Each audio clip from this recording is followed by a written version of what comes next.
right, we are on episode 20. Are we sure? That's the joke before everyone is like, what is our number? 21. It is 21. It's 21. We did two. It's 20. We did 18 and 19 yesterday. It's 20. Okay. Wow. I think nobody knows how many episodes. You could make it 21. Who knows? Episode number 20 or 21. Yeah. Hey, we're glad you guys are here. Another episode of BramRadio. And, man, this week is awesome. We if anybody knows me, knows that I'm a huge action sports guy. Our whole family is skydiving, big skiing. Man, I got kids that are skaters. We do, what else? What else is there, Sam? Yeah, fight family. We do a lot of jiu-jitsu stuff and MMA stuff, water skiing, wakeboarding, you name it, we're in it. But one of the things that has happened recently for me and my family as a result of the bad influence of some of the people around me, one of them is sitting in this chair over here, is motocross.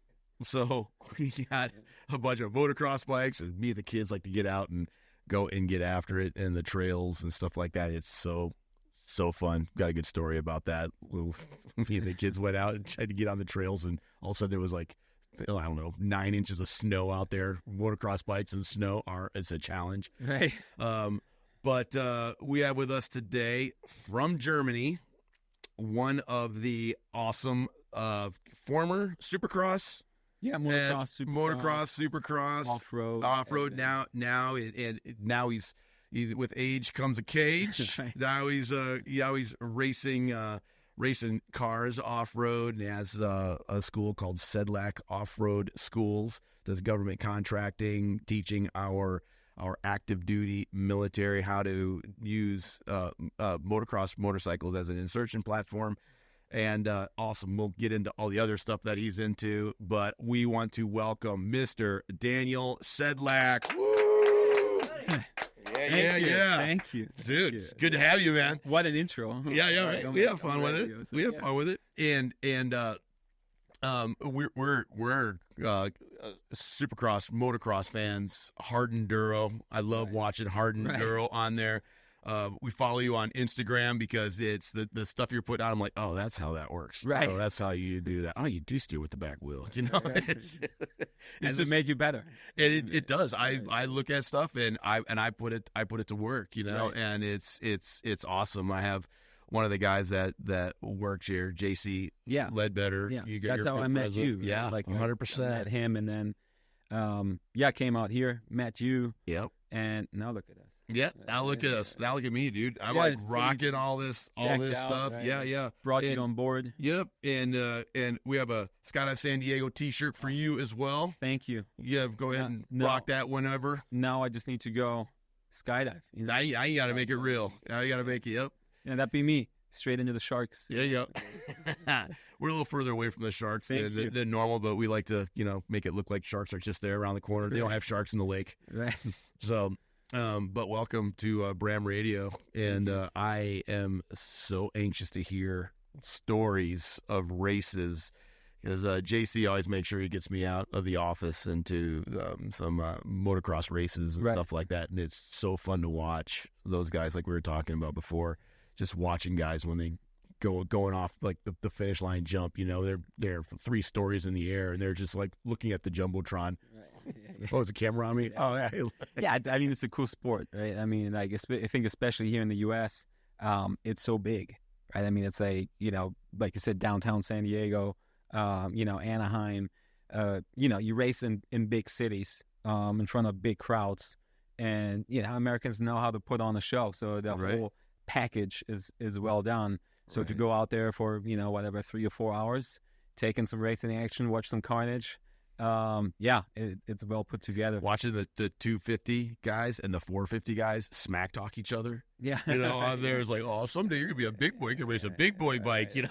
Yeah. No, I mean, it's a show, right? At the end of the day, I mean, if you look at whatever they had there, like 40, 50,000 people, a lot of them have a dirt bike background, but most of them are probably just there because they're there for the show. Yeah. So you need to make sure it's good racing, but it also needs to be some good entertainment. Right, and the entertainment value is definitely there. It's awesome. Tell us where you're from first, because I know that they're probably hearing a slight accent, and it's very slight. Your English is way better than my German. Right. I can my German is non-existent. Right. Like most Americans. But you grew up in Europe. Yeah. I'm originally from Germany. Lived there until I was 18. Started racing there as a kid. My dad, before I was born, was kind of riding and racing. And then when I was 6 years old, he brought home like a little 50. And then, me and my brother just cruised around the backyard, loved it. Then there was a local track, like 30 minutes from my parents' house. Went out there, kind of got into the track riding. And then, I did that. On the little 50? On the 50. Oh, nice. Right? So 50, and then kind of through the ranks, 65, 85s and amateur stuff on 125s. And then, when I was 18, I was sort of, wanting to do something with it. So I was like kind of, bored going to school. I knew I didn't really want to work a 9 to 5. But I didn't really, there was no contract. It wasn't like, hey, here's a contract, you can be a racer. So I, my mom was like, well, if you don't want to go to school, you don't want to work, you're not going to sit on my couch. Right. And I went to Dubai. So I found an opportunity to race with KTM in Dubai. So, and then that sort of started my journey, internationally. So you were 18 years old. Yeah. In Dubai. Yeah. Racing for KTM. Racing for KTM. Yeah, that was kind of cool, right? It was funny because, when back then, now it's a little bit easier with Instagram and social media. Everything's really accessible. Back then, you had to send emails, make phone calls, so you had to really dig stuff out and find information.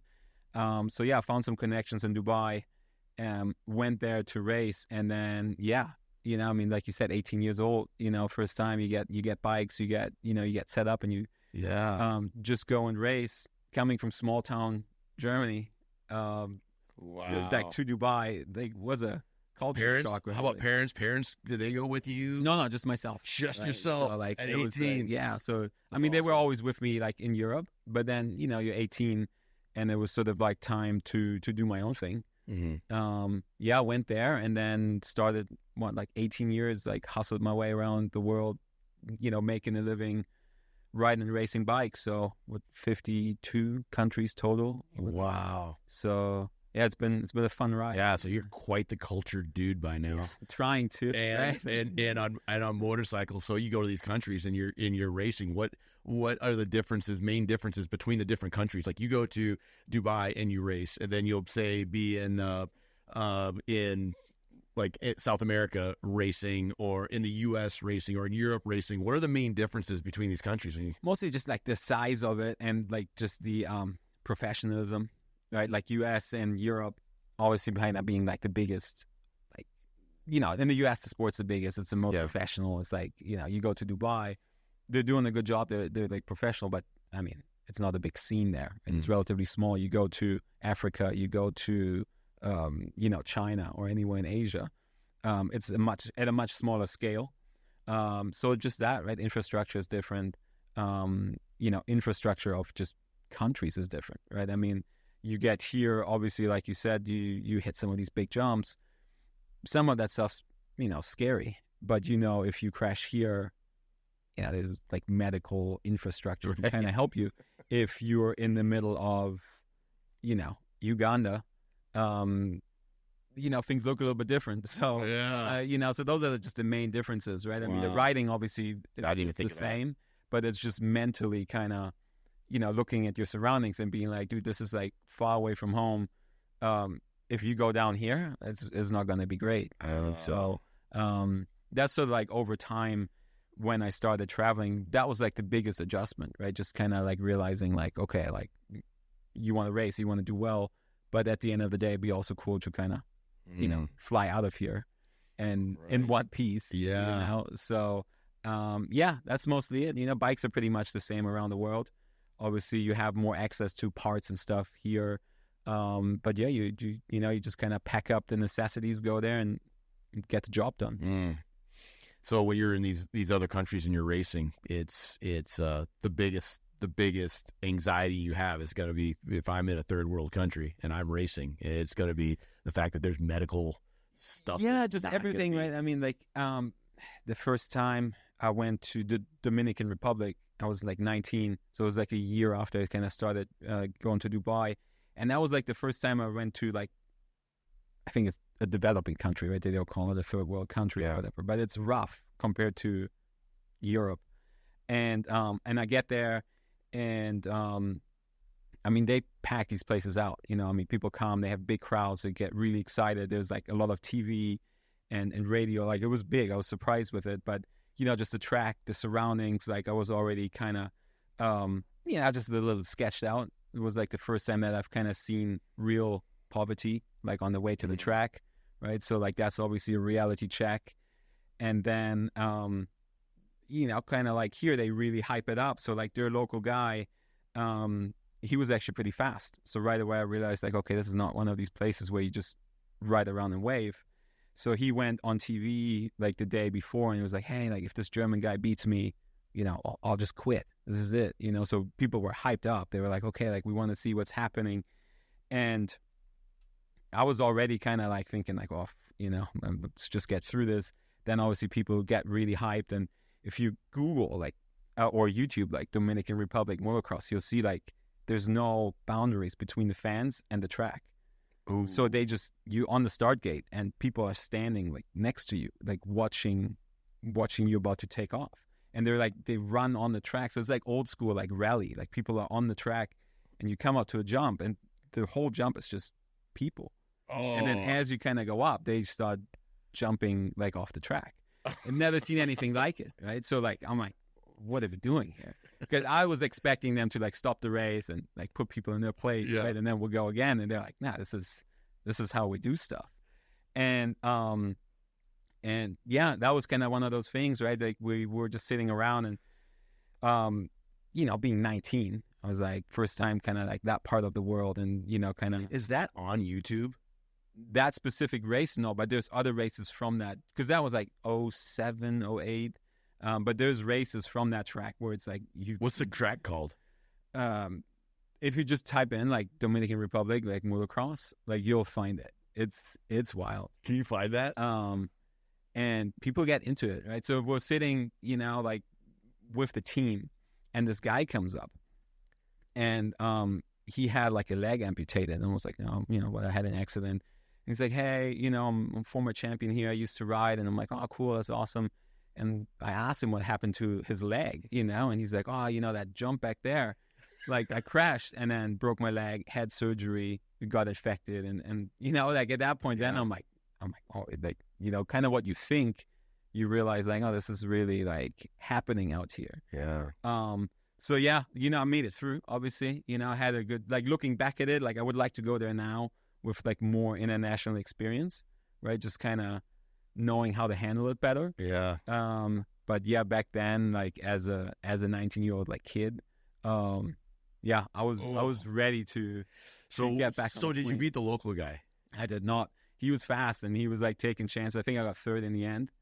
But yeah, he even came over here and did some supercross and stuff. So he was a pretty good guy, pretty fast guy.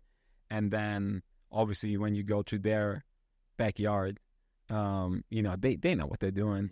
Mm-hmm. And they're, I mean, for them, it's normal, right? Like where you and I go there and we're like, oh, it's pretty rough. Yeah. Like that's their home. Like they're like, yeah, what do you mean? Like we're good. Yeah. So yeah, like good experience, everything. But for my first time, sort of like, like I said, like third world type of stuff, eye opening. Right. Like coming from Europe, it was a different world for sure. Yeah. So last week we had my jiu-jitsu coach on, and he's a big motocross guy. He just loves that stuff, and I do too. So we're always talking motocross, right? Motorcycles, and I have a KTM 300 two-stroke, right? And it's got some zip. It's all on or all off. It's very brappy, right. and yeah, there you go. There. Oh, is this it? That's that type of season. Look at that. They're like right on top. Dude, they're with you,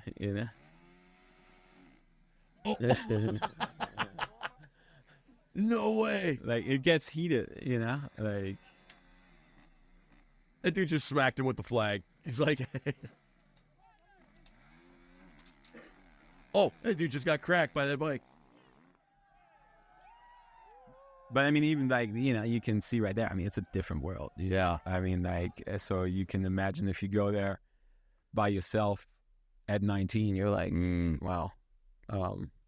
So yeah, there's some. And if people want to have some, Almost looks like a municipal track, like a local track Yeah. in the middle of America, the flyover state. Yeah, with exactly. a bunch of locals that are just like walking around on the track, but it's just a bunch more people, and they're just right up it's on a lot you. of people, right? And like their understanding of rules is just very different. Yeah. I mean, it's just like, I mean, in general, their life there is a little bit more chaotic. Yeah. So they embrace it. They love it. Oh. So So I was telling you is that so we had Craig Baker, my jiu-jitsu coach, on, and he has a 500 two-stroke. right, like a real man's bike.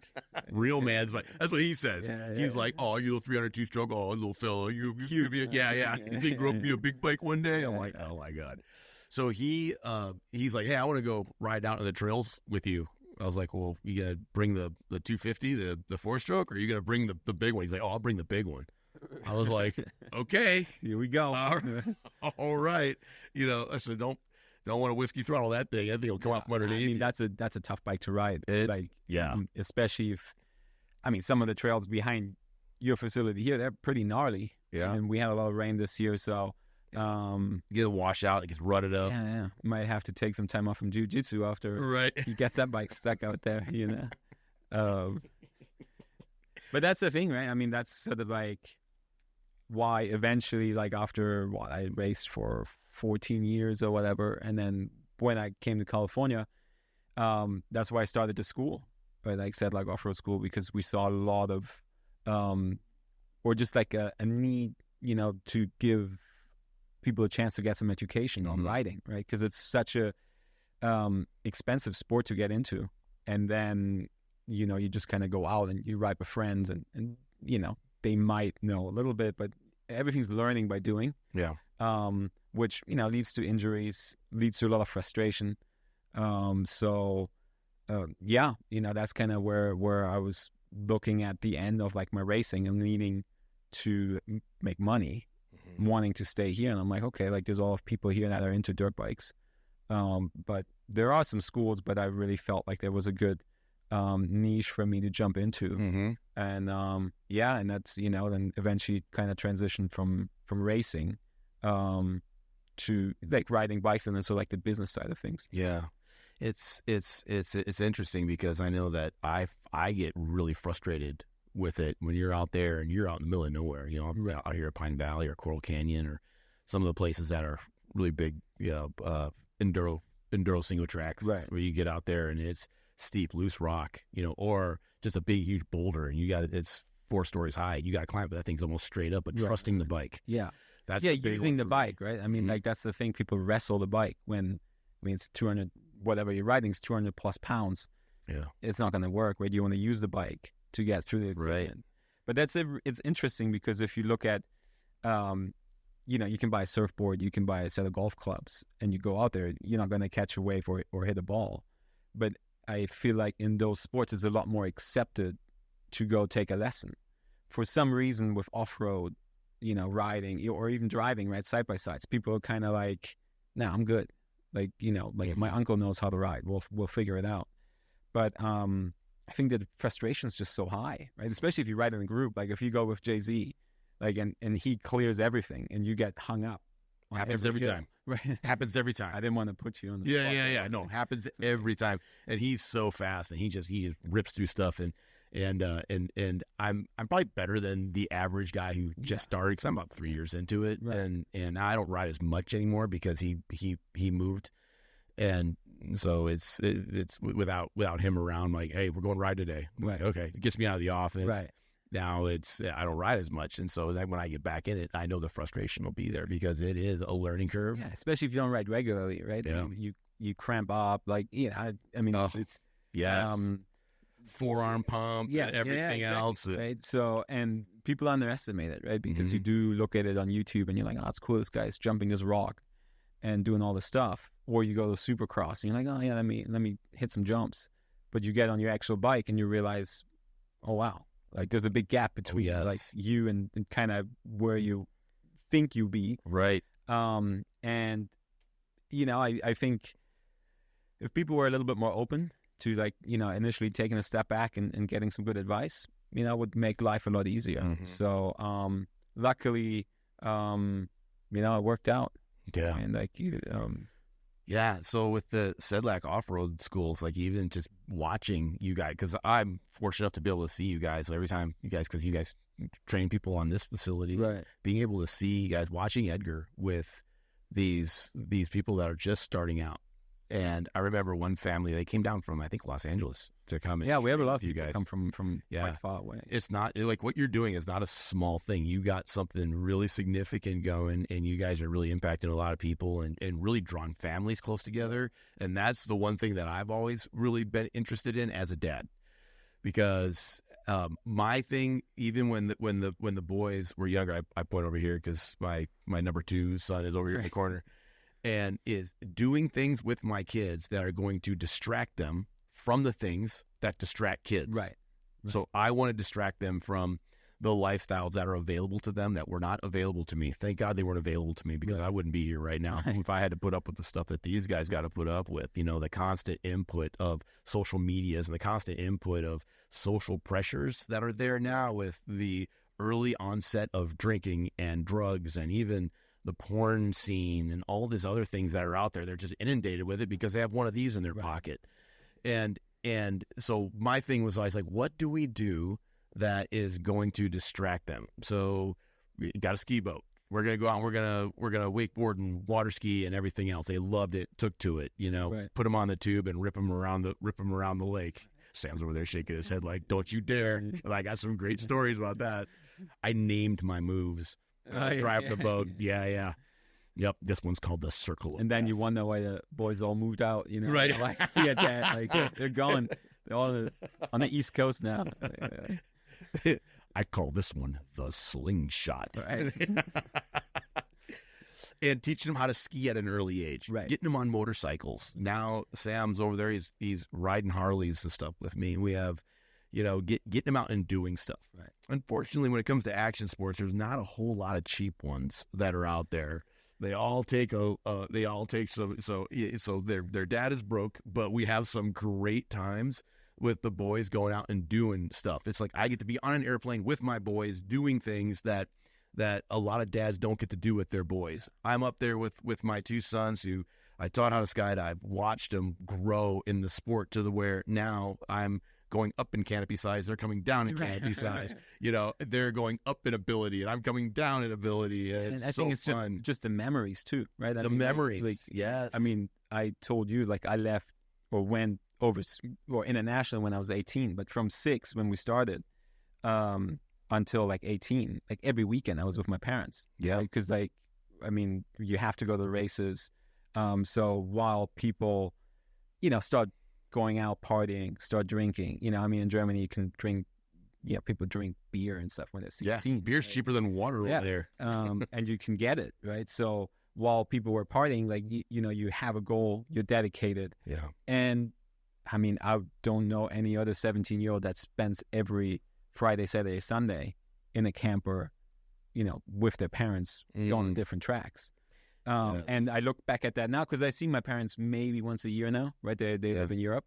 But all the time I spend with them there, I mean, you can't really replace that, right? No. So I think a lot of people, and it is a sacrifice, like on their side, like to finance all of that and the time too. But I think for them, same thing, right? I mean, it was worth it in the sense that they got to spend that type of quality time with me and my brother. I love that. And then for me too, right? Just to like learning how to be dedicated, learning that, you know, okay, like we can do all the stuff, but you have to be serious, right? It's got cost a lot of money. 2, I mean, there could be other things they could be doing with their time, right? So like just like early on as a kid, learning like, okay, like you got to apply yourself here, do that, and then, you know, good things will come from that, good results. So you have sort of like that sporting aspect. but then all that life stuff, right? Like the memories, like all the stuff that you learn, and sort of the relationships that you build with family and friends that you meet right there. So, I think more people should like look for stuff like that, right? I mean, I think it's sort of like, I feel like especially here, California, because there's so much accessibility to like everything, right? I mean, everything you want to do within an hour, like it's there. And like you said, we have a lot of families that come out, and like our Day in the Dirt program where we provide the bikes and the gear and people just show up and they have such a good time. But then, they're like, okay, like, so how can we keep doing it? And, at that point you need to, like you, buy some bikes, like invest in some money, invest some time to go. And I feel like a lot of families are just like, they like to complain about it, that their kids don't do anything, but they don't really, commit enough to their kid to be like, and like, let's go do it. Because it's easier, to, drive your kid to soccer and sit there for 45 minutes and then go home and you have the rest of your weekend, right? I mean, I think on one side, you want your kids to do something, but at that age, that requires the parents to go all in and be like, okay, we're doing this. And well, I'm going to take you, we're going to go. And whether that's riding or boating or whatever, but, as a parent, you need to be giving up your weekend, right? And spend it with your kids, which in the long run is probably the best thing you can do. But it's that's what your parents did. Yeah.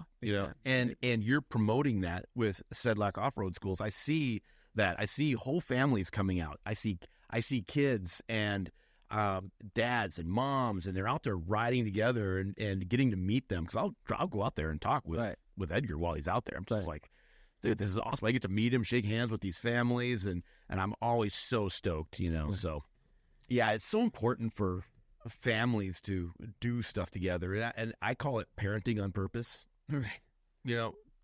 Parenting with intention.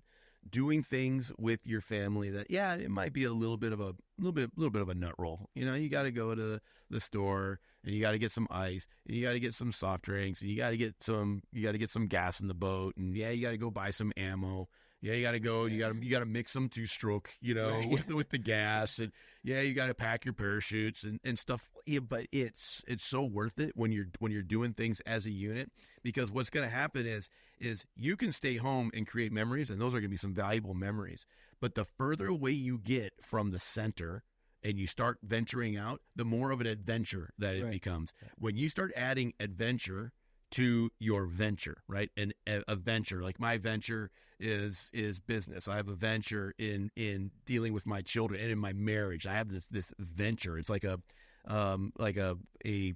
enterprise. It's like you can look at it as a business. You can look at, but when you add something to it, right? Add venture. Now you're starting to get outside of those rings, and that adventure is going to open the lumen up for things to happen, good and bad, that you're going to be able to handle together. And there's something about, like, we always talk about the fight game. We do a lot of fighting. Sam and I have squared off a lot. We put on the jiu-jitsu gear, get down in the garage, or we just go to the gym, and we'll go out and we'll roll and we will train.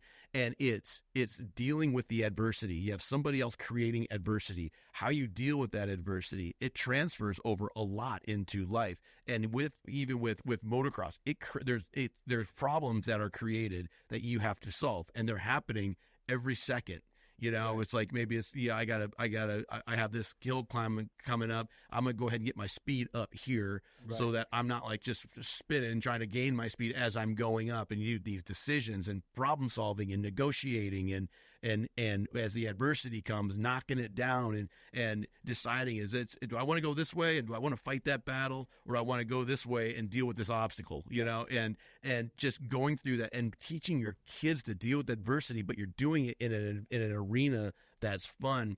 That's one of the things that I love about watching Sedlak Offroad Schools out here, watching you and Edgar teaching these families, because I get to see them, like, what was it, maybe a month ago or something like that.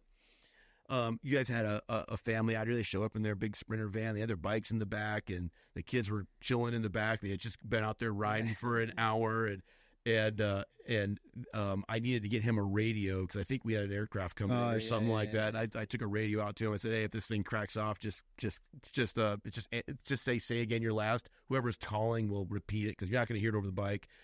And when the kids was standing there, I said, you having a good time?" That kid just lit up, and he's like, "This is the best time ever." I said, "What's your favorite sport?" He goes, "This is it. Right. This is it."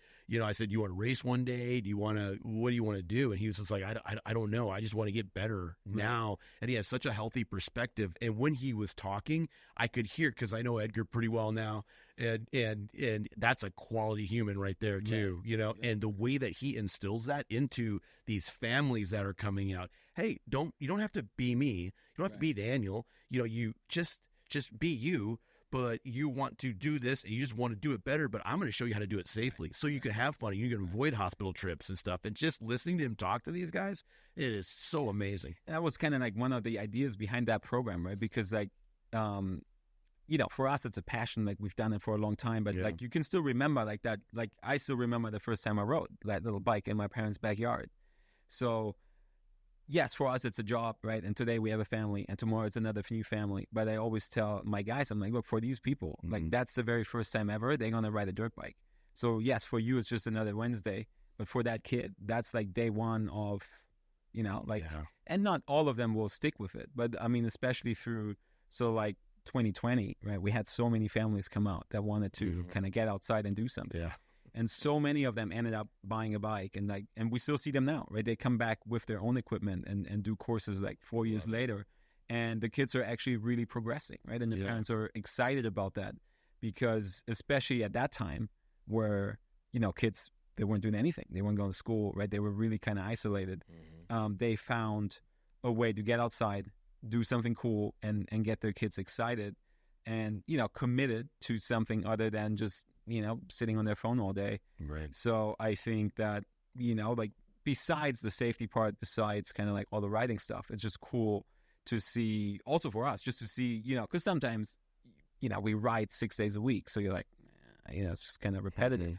And then you see these kids and you're like, that's why. Yeah. That's it, right? Like, you kind of remind yourself why you're doing it and why it's fun and cool, Do you ever get back to the basics and still just go to the track and just have a day in the dirt? Just go out there and just load it up and just go out there and just ride. It's funny. I just had that conversation with Edgar like the other day. It's like, I was just thinking about it, and I'm like, dude, the last time I just rode, like, no work, just riding for myself, it's 2.5 years ago. Oh, really? Maybe. Like, kind of like that transition. It changes, right? Like, when I was young, I was riding like every chance I got, right? When I came to the US, I was like, I need to ride all the time. Now, we'll run the business. We'll do that. We'll do courses like 6 days a week.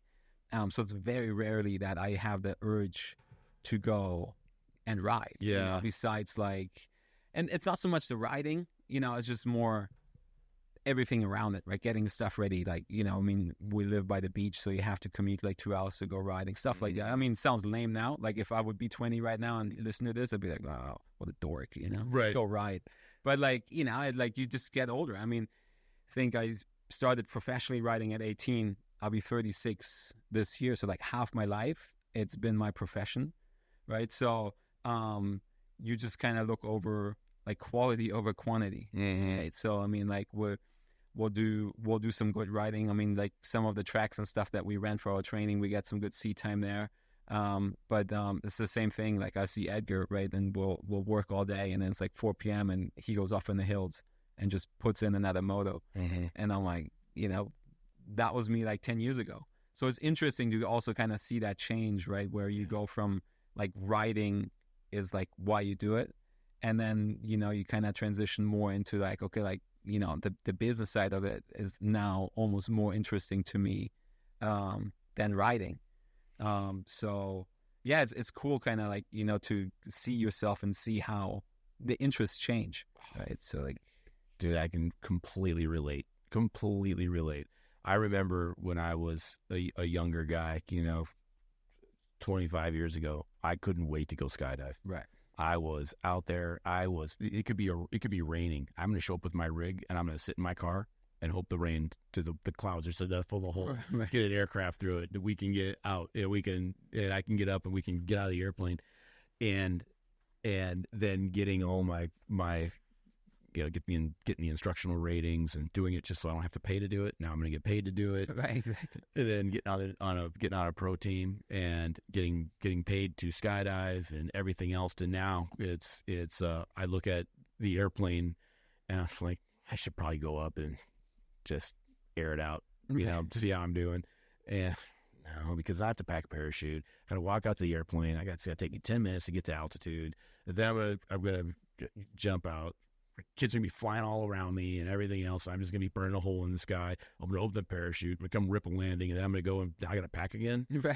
I don't know, And I got out of the SEAL teams. I was like, people would ask me, "Hey, Bram, want to go dive?" I'm like, "No." Right. No. Well, why not? Well, I mean, I got to put on a wetsuit, and I got to clean gear when we're done. And I mean, it's fun, but it's not that fun. And it's just it. So now for me, just like you, it's the business aspect of things is the most interesting. And I think that's just a natural transition, right? Because we see it because the people that come to us, they do it once a week, right? It's their hobby. But once it's your job, like it's different. Like you need another outlet. Like your job cannot be your hobby like forever, right? So like eventually, that's why I started racing the cars, because I knew like let's talk about that. I still wanted to race. But eventually, like, physically, like, you get beat up. Like, I mean, dirt bike racing is, like, pretty tough on your body. Mm-hmm. And then, always kind of wanted to go race cars, like, eventually. But then, I mean, talk about expensive, right? I mean, that, like, you need a bit of a budget to do that and an opportunity to get into it. And so eventually, through a friend in Mexico City, I found that opportunity. And then that's when I got into that. And then, like, the way I feel about driving and racing cars is how I used to feel. If you tell me right now, hey, you want to go to the track this afternoon, I'll be like, let's do it, right? Like, it's sort of like to have that feeling again. Still somewhat related, right? It's still like motorsports. So that's kind of like how that came back. And then just, we're still wanting to race, but not necessarily wanting to get hurt, like, being able to just like do a race, come out and you're a little sore, like from just driving, but you're not, beat up and limping around. I mean, I saw you walking around here earlier. Oh, yeah. Like, eventually that just gets gets rough. I definitely got the limp going on for sure. I have smashed up knees and everything else, but it's 20 years of doing stunt work in LA, and it's 13 years of hard living in the teams. I get that when you're before a race, like back to the motocross days, do you still get as many races as you've done? And you said 52 countries around the world. Is there a race that stands out to you that is just like, that's the one that it was like, I was glad I got out of that one with everything working? Is there one thing that stands out? Not just a couple, right? Like for different reasons, right? Sometimes you kind of ride through injuries or whatever, and your result on paper is not that great, but like for yourself, like you're like, wow, that was really good. If I think like one race that I just like always remember is like I went to Malaysia, and it was like I was invited to compete there, and it was like the Monsoon Challenge, and I was like, yeah, that sounds cool. Like I'll go there. And then when I got there, I realized it's called the Monsoon Challenge because it's monsoon, wet. Like it's raining. So we're there for a week, and it was raining nonstop. So that track was just an absolute like mud bath. And I ended up winning that race, but it was like crash on the start, so you're kind of like covered in mud, last place, and then you just kind of pick your way through 30-minute race. And it was just one of those things where while you're in it, you're like, yeah, it's kind of, what am I doing here? Like right. It's just like kind of super muddy, but then you kind of pick up some positions, and in the end, like you win it. And it was just kind of like, one, it was cool to win, obviously, like at that stage, but then just like realizing, from crashing early on to kind of like fighting your way through for 30 minutes and just, focusing more on yourself, because in the mud, you're not really like racing each other. It's more just trying to like get through it and do the best you can. And, that was like a cool experience just to kind of get through that, get the check at the end. That was kind of cool too. And, yeah, just to kind of see, okay, like, you know, you pick yourself up, you fight your way through it, you go back to your fundamentals as a rider too. And yeah, just kind of, you know, then get there at the end. So that's one that I always kind of remember. You still get the nerves, and did you get the butterflies every time? Yeah. It's like, you know, that feeling like right before when you kind of feel like you don't really want to be there. Right. But then as soon as it like kind of goes, you're like, that's why. Yes. And like, I don't think that will ever go away. Right. So like just that nervousness and like that, like sort of knot in your stomach when you're, you know, I mean, I never skydived, but I could, you know, Yeah, you got it. imagine. Yeah, that's why I'm here. Yeah. No, but you know, you sit on the gate, or even now in the car, right? You sit on the car and you kind of like, you're waiting, right? And like 30 seconds feels like 10 minutes. And you're like, let's go. Right. And you're like, okay. And then like once it's sort of like, once you zone in, then you're ready. Right. But like that, you know, like I think if that goes away, then what's the point? Right. Right. Because like then I think you're really at a point where you don't care. And it doesn't really matter. So then you might as well do something else. Yeah. So cars, what kind of cars are you racing now? Touring cars. So I race like for an Audi down in Mexico, like Mexico City, Puebla. So that's my third year now doing that. So it's just it's a regular race car? Yeah, it's a regular race car, right? Okay. So we race on the F1 track, the Formula 1 track in Mexico City. Oh, nice. So we have like 10 rounds. So we do 5 rounds there and then a couple other tracks around Mexico City. And yeah, like I said, loving it, you know. Is it open wheel? No, like initially I started open wheel and now it's just like touring cars, like kind of sports cars. Yeah. Racing. Yeah, like you said, you know, with age comes a cage and a roof and like, but yeah, it's cool, right? Because, and you would know this, right? You get to like a certain level at your sport and then, you know, you don't do it with the intensity that you used to and you don't do it as regularly. So you so like mentally, like I know how to like, you know, push on the bike, but I'm not riding enough and I'm not in it like on the bike enough to like translate that. Yeah, for a lap, for half a lap, for a section, but to really kind of ride at where you want to be, you need to do it. So it's, even as a professional, it becomes frustrating because you're not, you can ride around, but you're not at that level where you want it to be. Where with car racing, obviously you get a lot less seat time because the stuff is pricey and you start out as a beginner, right? So it was kind of cool to be in one sport for this long and kind of go from being a beginner to like making it to a professional level. But then, and now also being an instructor, right? So like kind of being able to go back to a new sport and sort of start over again, right? Mm-hmm. Like learn from the beginning, learn from some of the mistakes that I made on the bike, you know, get good instructors early, like, you know, analyze like what you're doing instead of just kind of driving around. So I've really been enjoying that, just kind of like, you know, progressively getting better and like really looking at how you can make a difference in your driving, in your car, like learning, you know, car setup, like all that stuff that's, you know, just, you know, you just nerd out about that stuff. Mm-hmm. So yeah, I've really over the last couple of years, like developed like a real, so like passion for that. And that's cool, you know, because I think you always need to have something that you want to do. Yeah, you can be passionate about like business and stuff, but I think you need an outlet somewhere. Yes. And yeah, for me now, like that's racing cars. Yeah. And I think a lot of guys, you know, they get wore down. They get bogged down in that 9 to 5. And then their weekend comes and they're just like, this is my time. Right. You know, like wife, kids, the whole thing, right? And they're like, no, this is me time because I spend all week trying to provide. I think you hit the nail on the head when you said you got to have an outlet. You have to have something that is going to be your go-to for a complete reset, a recalibration. So you can go into a week having had a successful weekend, doing something with your family, your wife, your kids, that's got a fun factor to it. But it doesn't have to be exactly safe. Sam and I have a phrase we always throw around. We're like, hey man, safety third. Right. Yeah. Right. Because if you think about it, safety first, you wouldn't even get out of bed in the morning. Yeah. You know, it's like you're definitely not going to get in your car and drive to work, right? Yeah, but I think it's also just what your background, right? I mean, you look at like stuff that is normal for you, for the average person. It's like, right. It's crazy. Yeah. Right. So I think safety is always, I mean, we have people that are like, I don't want my kid to ride a dirt bike. Right. And then the dad brings the son or whatever, because the mom doesn't really want to like be involved or whatever, where that, you know, super safe, especially in an environment, right? I mean, skydiving, right? People are like, oh, I'm not going to die. But, you know, like, I mean, that's why you come here and do it with people that know what they're doing. Right. So yeah, I think in general people are very, just too careful, right? And that doesn't just have to be physically. That can be like, travel or whatever, Yes. I mean, when, I went to Kuwait, I did some racing there. I went to Uganda, and people were like, what are you doing in these places? And I'm like, no, I mean, they invited me. It looks legit. Yeah. Let's go check it out. And, Right.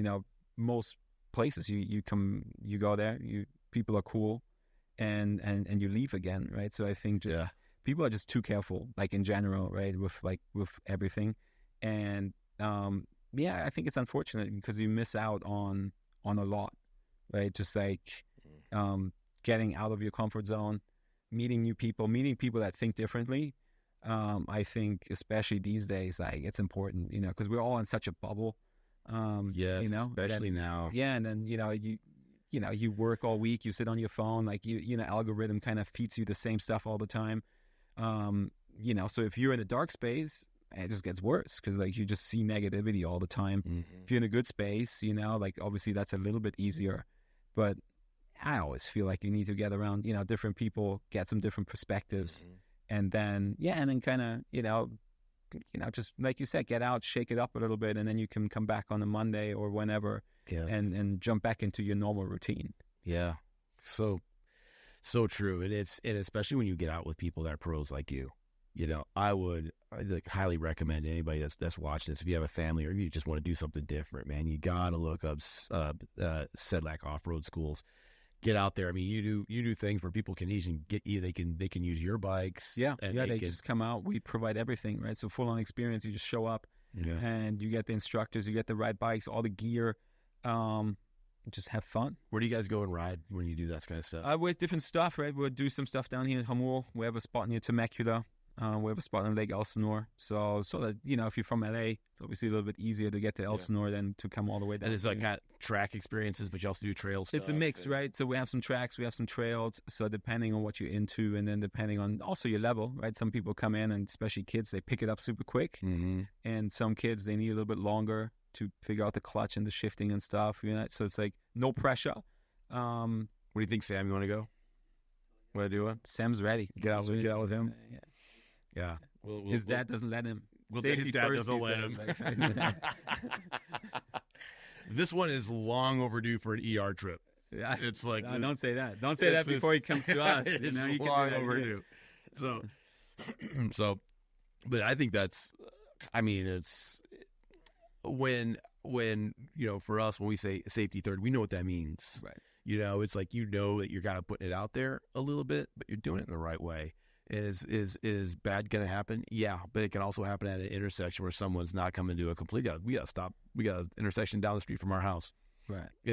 There's no stop signs. There's no stop signs there. And when you have when you go up to that intersection, you gotta creep, because there are people that just go ripping right through there. And when we're on motorcycles and we're going through that intersection, it's like I'm always like, slow it way down and letting that mom go ripping through. Who's in a hurry to go get her kid from soccer practice, But it's what you said earlier, right? Like to learn that judgment, right? I mean, Sammy's not going to jump on his dirt bike right now and go for like a 60-foot triple. Like, yeah, he can watch the YouTube video and he might want to do that, but he's smart enough to be like, okay, that's like way above my current skill level. So you start with like a small You would. Like, sitting in here, we're all like very brave. Like once you roll up to it, it's like a different story. This one, the other day, he was just like, hey, Dad, I think I'm going to try a backflip. Right. He was out in the office, out here in the main office. Backflip or dirt bike backflip? No, backflip standing like on the, and he just did it, and he made it. And it was like, oh, were you out there for that? I think you... Sammy's known how to do a backflip. No, yeah. Why can't he do it on the podcast? That was his first one. That was his first one. No, actually, it wasn't, because you did it at home, and you did it basically on the cold concrete in the cul-de-sac. That's where you did it for the first time. So, how old are you? 20. Yeah, see, that's the beauty of being 20. All right. I also don't buy it. You don't think that he's gone on some trampoline at some friend's house? Oh, trampoline. Oh, yeah, trampoline's easy. I could do it on a trampoline. No, but when he would try it, the first time he tried it, you were probably, 12, 13? He did it at the gym on a mat. Didn't make it. We were watching the video yesterday. So the other day's like, all right, I think I'm going to try it again. The other day, this is probably a year ago.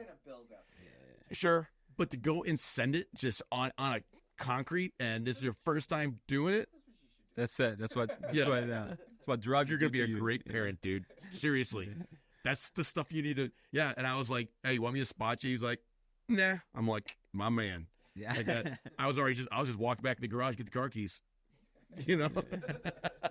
He's all hyped up, you know? So, yeah, but that's how we do it. You know, we'll be on the jiu-jitsu mat, and he's looking around. I remember you were probably 13, 14 years old, and he there's this big dude. He was 320 pounds, 6'4", 320. Not the most in shape guy, but his name was Seth. You remember Seth? And Sam's looking at him. I saw him watching him the entire time we were out there training. Everybody just kind of rolling with everybody. All of a sudden, Sam just walks up to this dude's like, "Hey, want to do a round?" And the guy's like, seriously? Sam's like, "Yeah, let's go." Like, just find the biggest dude in the room and just go fully into it. Full commit. You know, so that's why when you say, I mean, he's not going to go do a, 6-foot triple. I'm like, I looked over at Sam. Sam's like, nah, but I think, and it like you mentioned before, that judgment, right? I mean, like, he wouldn't pick out that 300 dude if that was his first day in the gym, right? Like, he went there, he kind of has an idea of his skill level, and then you try, right? But that's sort of like that safety third, right? Mm-hmm. I mean, like, you build up to it. You're not gonna never skydive and then go, and free fall off like a building. You mm-hmm. do the steps necessary, and then that stuff becomes fun, right? So, like, someone else's absolute limit is your just baseline. I was talking to a guy this morning, a buddy of mine that owns another drop zone around here, and we were talking about jumping into stadiums, right? And the guy's got 25,000 skydives, and he was like, jumping into a stadium is nuts. Right. He's like, no. He goes, how many stadium jumps do you have? I said, probably a couple hundred. He goes, how do you, like, what about wires? What if you miss a wire? I'm like, hey, you miss a wire, it's probably going to kill you. Right. I don't know if you miss a wire, in other words, if you don't see it and then it hits any part of your body, your canopy or whatever, it's probably going to kill you. I have friends that have hit a wire and powdered every bone from his belly button down, and he'll never be the same. He's walking, kept all of his limbs, but he's got joints that are fused now, and he's not as physical as he once was, and it's part of the game. It's a risk you take, and there's something about that makes you alive. Right. When you're walking that line, you're that close to something that could be death. Right. But the more you do it, and you're doing it under professional instruction, you start to feel like, okay, I can do this. I have had times where I'm just, I'm watching you and doing jumps and stuff like that. I'm just like, yeah, I could do that in my mind. Like, I could do that. Right. Mm-hmm. I'm on the ski hill, and I'm just like, and I've been skiing my whole life. I'm a pretty decent skier. Right. Yeah, crashed this year for the first time in 20 years, and Sam was right there to film it and enjoy it and laugh and think it was absolutely, absolutely funny. And this is not it. And he thought it was absolutely funny, and he could not wait to just freaking douse me with snow. And he needs to let you know. Yeah, but I see stuff like when you guys are doing what you do, and I'm like, yeah, I could do it. I was out at Coral Canyon, and they have this little section over there where it's still trails, but there's a lot of jumps, right? And there's some kind of flyovers, so there's a trail here, there's a jump that goes over the trail, and I was like, oh yeah, all day, I was gonna do that. I got up to it, and I was like, not today. Yeah. not today. I'm not doing this, because there's a piece to doing a jump that I did not take into account until I was about to go and do one that big. Right. Little ones, they're little 4 and 5 footers all day. I'm okay with that. But this one here, man, you had to clear about 14, 15 feet. And to me, I was looking at that saying, if I'm going too fast, I'm gonna flat. Right. I'm gonna land flat. If I'm going too slow, I'm gonna case. Right.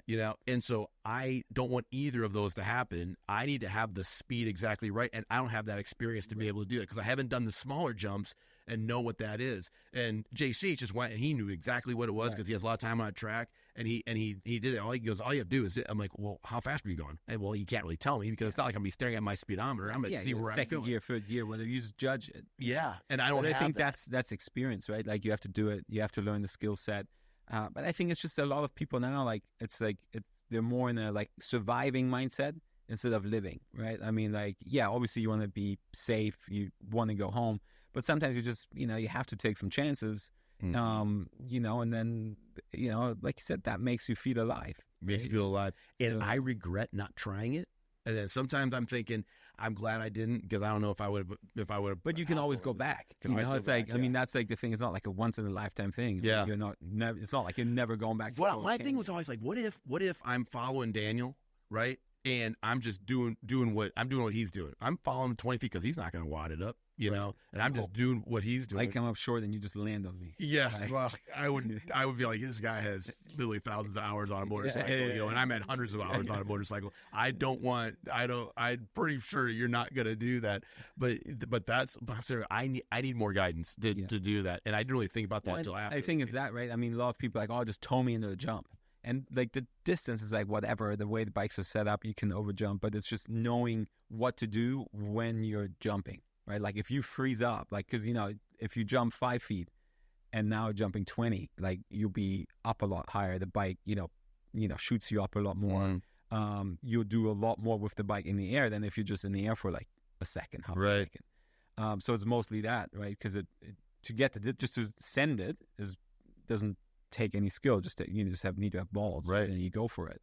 But then to kind of be able to work with the bike and land, because you have to set the bike up to land, exactly, right? And not panic, right? And then you know, like anything you do for the first time, like it's maybe only 5 feet, 6, 10 feet high, but on top of the bike, you feel like you're 30 feet up, right? Because I've noticed that when a lot of guys are going up a jump, they're on the gas going up. That means that their back end's gonna be set down a little bit, right? And then that front end goes off. Well, if there's any bit of a kicker on there, the back end is going to go up higher than the front. Yeah. Well, then to deal with front over. Yeah. So to deal with that, you know, it's like I was talking to JC. He's like, I'll eat just some throttle, you know, and it kind of like brings that front end back up. But if you're too high at the front, then you got brake, and it's just kind of, you know, and then you see these guys going through the air, and they're literally.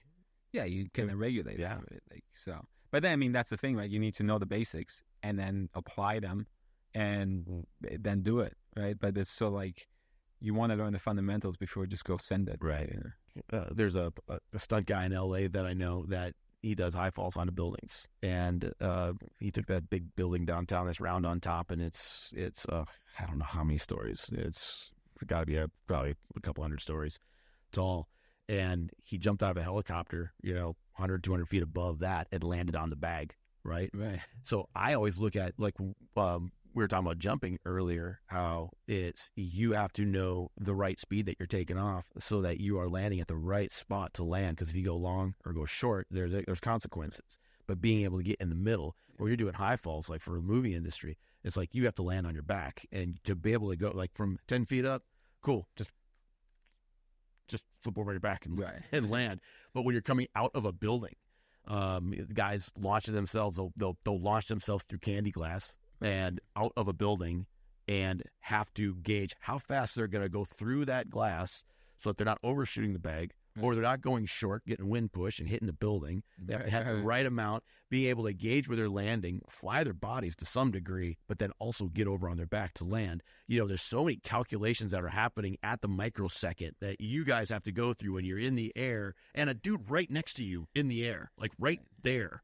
But with all that stuff, right, it's to know what to do when it goes wrong, right? Because if everything's perfect and you know what you're doing is relatively smooth, right? It's like kind of how do you react and not freeze and panic when you're overshooting, or, you know, I mean, on the bike a little bit easier than in a free fall, but you know, just to, okay, like if you hit that jump too fast on your bike or too slow, like, you know, don't just, you know, panic and wait for impact, but to sort of like have the skill sets to try to save that so that you can ride out of it, right? And I think that's always, whether that's riding or stunt work or whatever, right? Like if you're at that level where you can work like that, that's what makes you like great at your craft, right? Because you're able to deal with different circumstances, different situations, and make it work.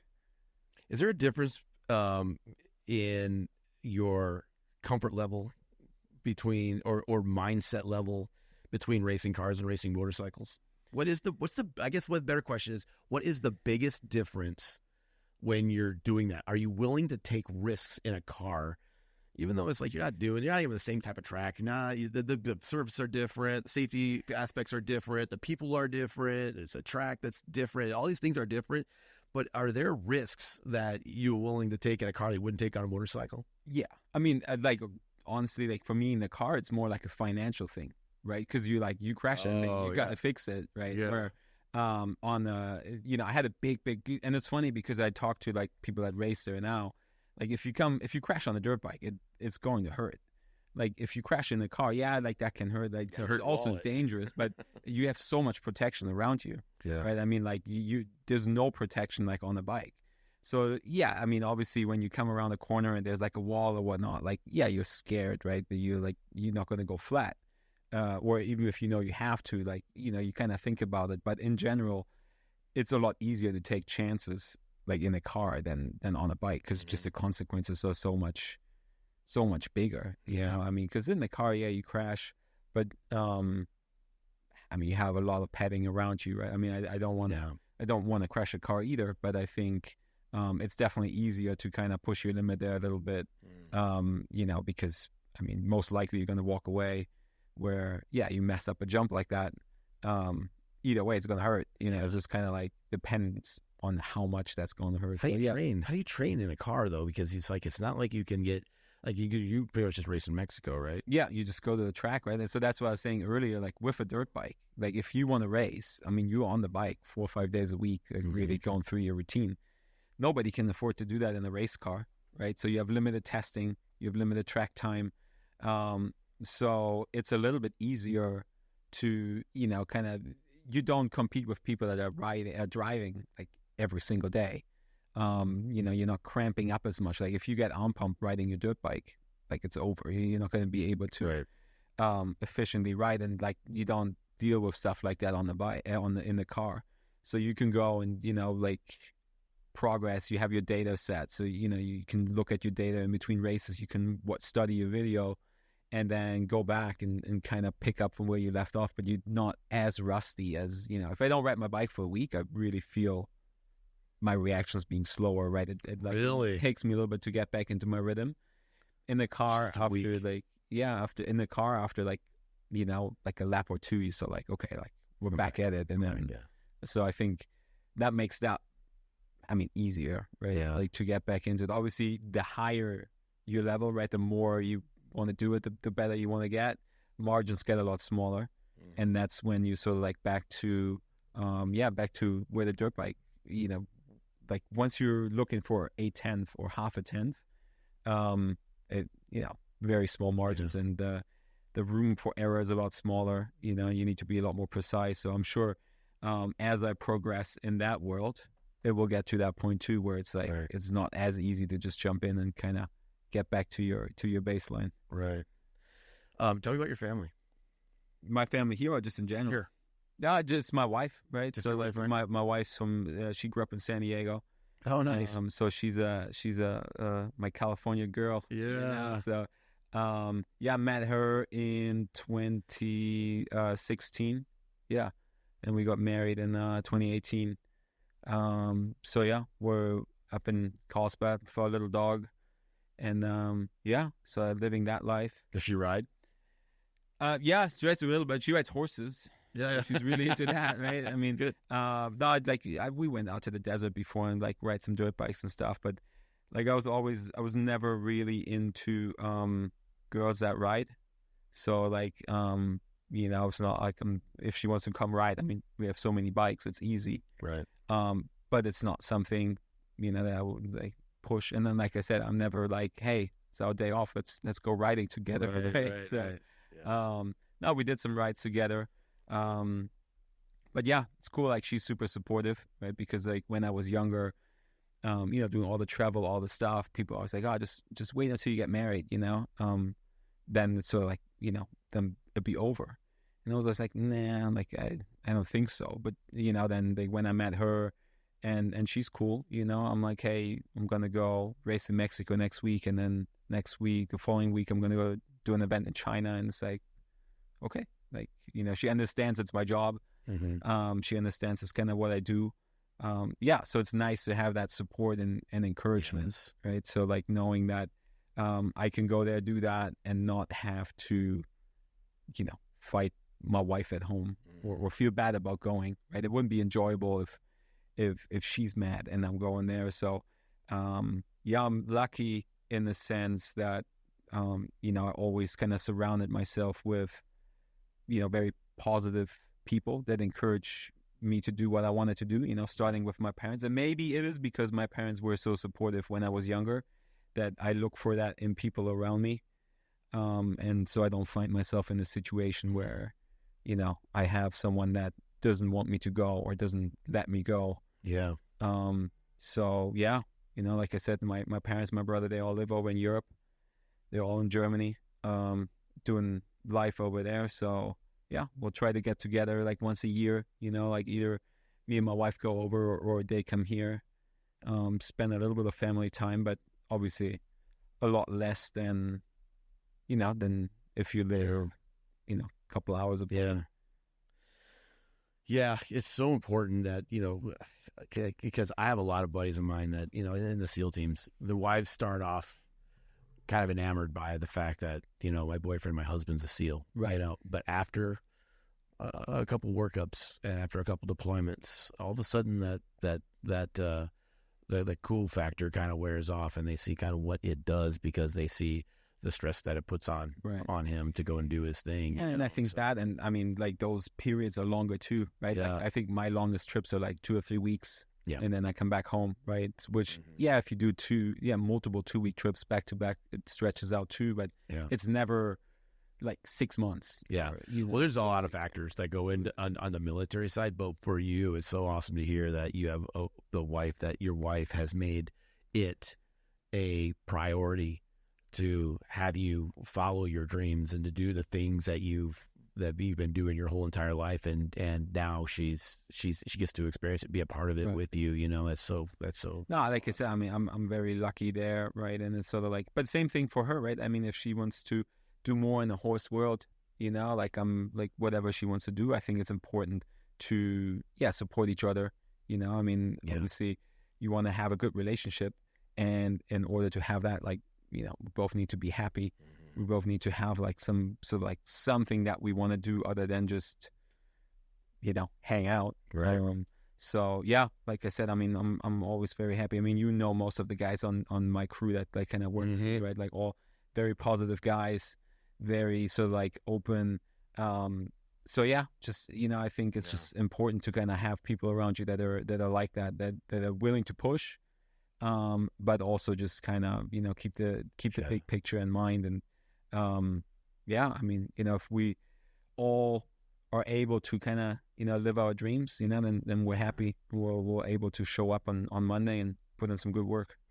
Tell me about your team really quick. Tell me about, like Edgar and. Yeah. So, Edgar, right? Edgar Coda, he won the Baja 1000 last year on the bike, won the Baja 500, won the Baja. So he won a bunch of stuff.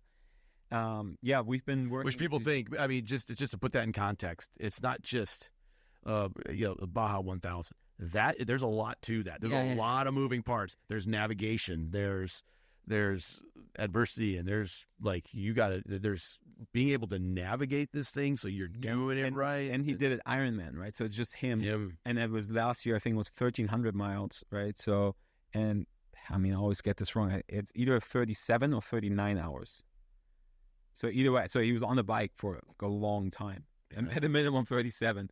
And he won the race, I think 7 hours ahead of second place. But you ride dirt bikes, to be on your dirt bike, start at night, 2 a.m., ride 24 hours back at night, and then add on, another 13 hours. So you ride for 2 nights, a full day, nonstop. Obviously you stop for gas. Like that was massive. Like I was kind of like, I don't know how he does it. Like I don't think I could ride for that long. Yeah. And also, I mean, he's an animal. He's a great guy.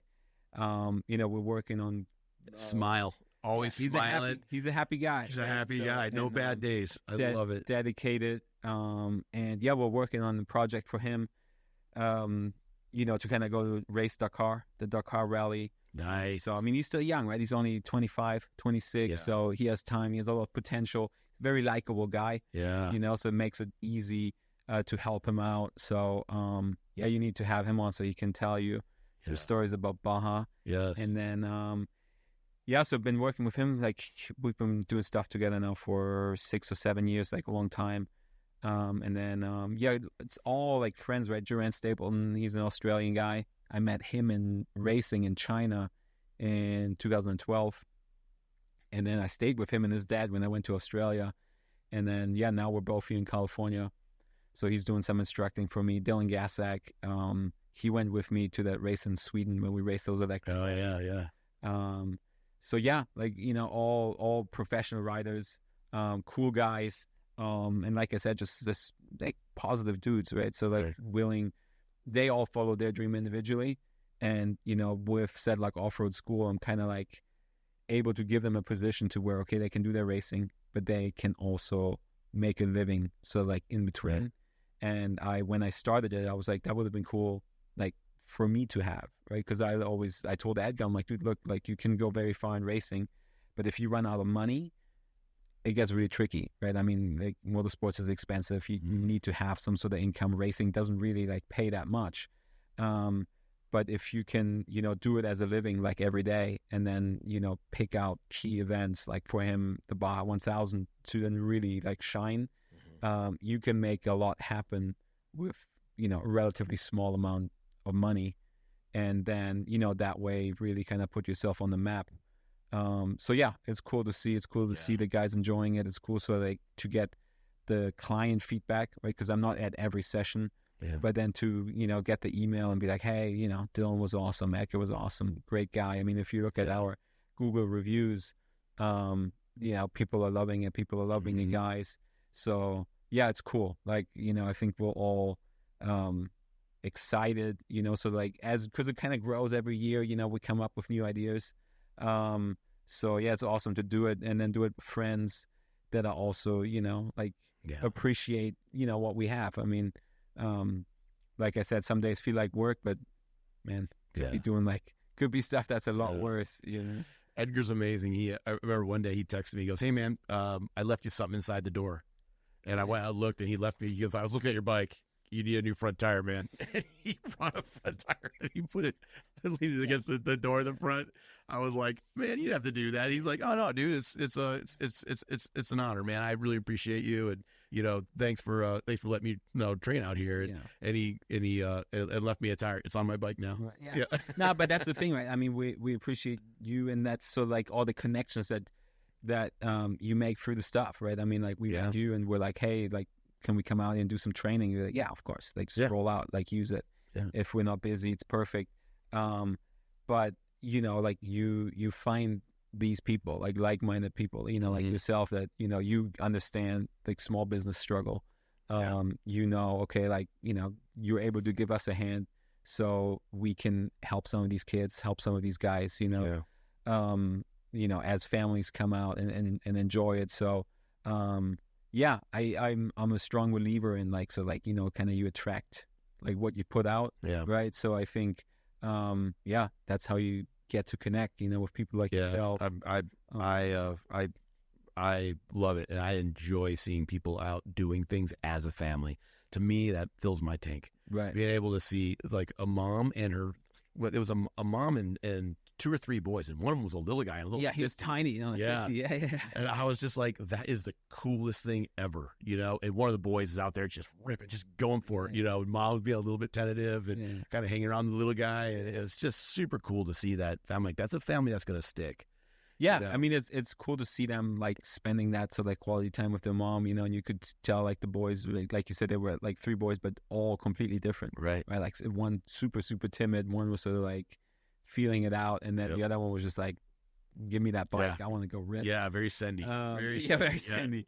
And like, as an instructor, that's sometimes a little scary, right? Because you're like, they've never ridden, so like, you know, they have no ref. They're like, if I crash, I crash. And then so like they, you know, once or twice they slide out, and then they start to realize, okay, like maybe like tame it down a little bit. But I mean, that's kind of like, you know, how you got to see Edgar out here a lot. And I mean, I think it all works out perfectly for all of us. We gotta get Edgar in here so I can wear my Sedlak off school. Yeah, Offroad he has school his, gear his again. merchandise, the Mexican tornado. Oh, does he? Yeah. Oh, he has we'll wear the that. shirts, We'll wear that. That'll be We'll awesome. bring it. It's like the guys at Viewpoint Brewing. Mexican tornado. They have the Mexican tornado lager like on tap. Do they really? 6-pack, yeah. You can buy it there, and yeah, that's so like towards his racing, right? So I mean, they've been sponsoring him now for a couple of years, and then yeah, he needs to bring you.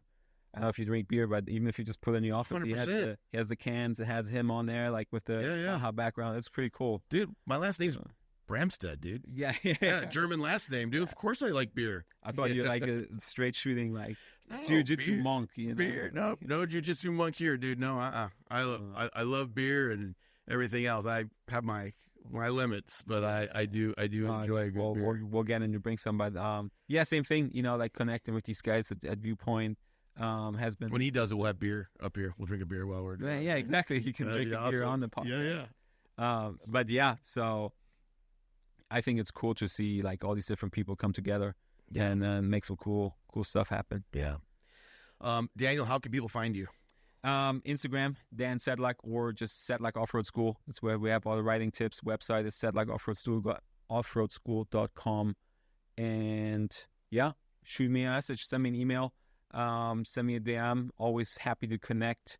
And yeah, hopefully see some of you guys out here riding. Yeah, absolutely. If you guys want to ride, if you want to learn how to ride, do it safely, safety third. You want to do it with professional guys that are gonna just look after you the whole time. They got all the gear. They're gonna show up naked. They'll figure it out from there, you know. And they're gonna take good care of you. This is definitely an experience that you'll want to have. And you're hanging out with pros, you know. It's like we hang out with people at the top of the top of the food chain, apex predators in a given specific business model, action sports brand of an area of life that you haven't really experienced a whole lot. You'll definitely want to get amongst that. But Daniel, thanks for hanging out with me, man. Thanks, brother. It's been super fun, and I love the stories, dude. I can't wait to have you back and let's pick up where we left off, because I do have a ton of in my mind. I have all these other questions I have. I'm like, I don't have that kind of time, man. We gotta wait, you know. And so I'll have you back. We'll definitely want to have Edgar in here and talk about mindset with him. You know, being on the bike that long in the dark. Oh, I was like, he must have seen some demons out there. I always joke about it, but like I always tell him, like, dude, you gotta. It's gonna be a TED Talk, you know. So, yeah. The Mexican tornado in Mexico City. Yes, I love it. The Mexican tornado. Yeah, thanks, brother. Yeah, Awesome. Really appreciate you. Thanks for being here. BramRadio. Stay dangerous.